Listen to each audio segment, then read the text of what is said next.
Viimasel ajal on saanud lugeda, et täiesti mitmed prominendid on sattunud haiglasse, aga mitte seetõttu ei ole mina täna siin haigla ees, vaid hoopis sellepärast, et täna õhtul 9:30 alustab TV3 eetris uus dokumentaalsari Roaldiga haiglas ja meil uudistes on eksklusiivne võimalus sinna sisse juba eelnevalt piiluda. Alles see oli, kui Roald viis meid Tallinna vanglasse kogema seda, kuidas saadavad oma päevi mööda ohtlikud kurjategijad. Tänasest olete palutud südameoperatsioonile ja kiiritusravile, teisisõnu sinna, kuhu meil tavaliselt asja ei ole, ehk Roaldiga haiglasse. Iseenesest töö kiire ja korralik. Indrek ennem lobises, aga nüüd pole väga vait nagu sukk. Eks vangla oli omamoodi suletud maailm, mida ta oli, ja haigla ju teisipidi on ka suletud maailm. Et eks paljud meist on ju arsti juures polikliinikus ja võib-olla ka haiglas käinud, aga tegelikult, mis nende seinte taga sellest konkreetsest palatist või arstikabinetist väljaspool toimub, ega ma arvan, et laiemal avalikkusel ei ole õrna aimu. Peamine tööülesanne on siis jälgida neid kinnipeetavaid siin. Lihtsalt istud siin ja vaatad, et kinnipeetav kuhugi ei läheks. 2 inimest peab juures olema kogu aeg. Üldiselt nad on ikkagi raudadega meil kinni ka, et mingit põgenemise ohtu ei tohiks tekkida.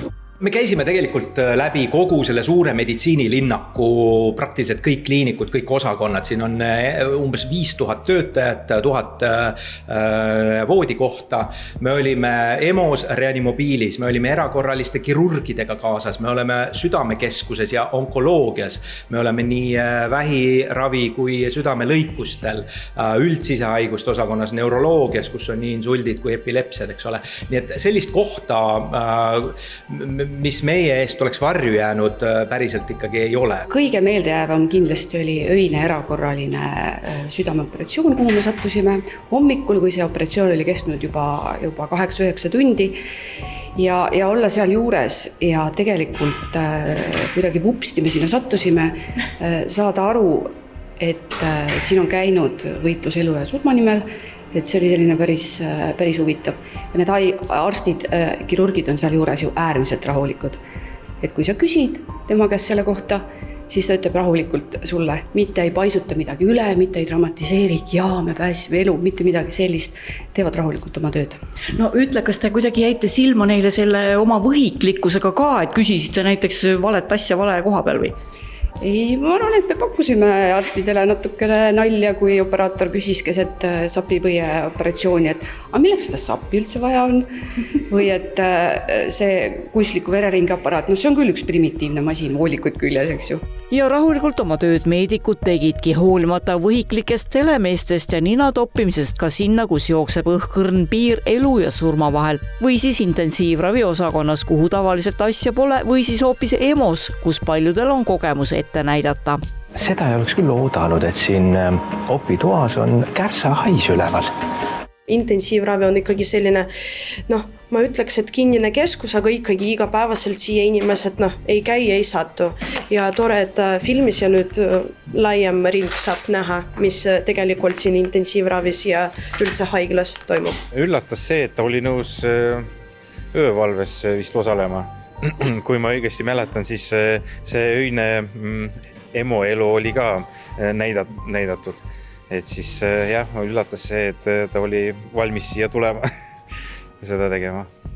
Aga need küsimused, mis ta esitas, et kas nendel oli kohati raske vastata, te vist saate aru, millele ma vihjan? Otseselt ausalt öeldes väga ei olnud, et küsis lihtsalt eluga seotud asju ja kuidas päriselt asjad käivad, et küll, aga teatud nüansse ei saa jagada temaga, aga üldjoontes ikka võis. Vupsti ja valmis. Operatsiooni algusest on möödas tund ja selline 5 minutit. Sapipõis on eemaldatud ja patsient ilmselt saab õige pea operatsiooni laualt minema. Esimene osa dokumentaalsarjast Roaldiga haiglas on täna juba 21:30 teie ees, kuid enne veel küsimus, millele algav sari vastust ei anna. Kus siis ikkagi on parem toit, kas vanglas või haiglas? ma olen iga päev, kui ma siin võttel käinud olen söönud täpselt seda sama toitu, mida söövad nii patsiendid kui arstid ja see on väga mõistlik kodune roog. Padjad kuuldavasti, ma küll ise palatis ei ole lamanud, aga padjad pidid olema natuke kehva kvaliteediga. Esimeses osas on meil üks tuntud muusik, tuberkuloitedi solist, kes samamoodi ütleb, et padjafirmad, võtke ennast kokku ja tooge veidi kvaliteetsemat kraamis. Ütleme nii, et 24 tunni jooksul on võimeline ja on võimalik, et juhtub nii palju asju, et sa oled seal ja tagasi ja jälle uuesti tagasi.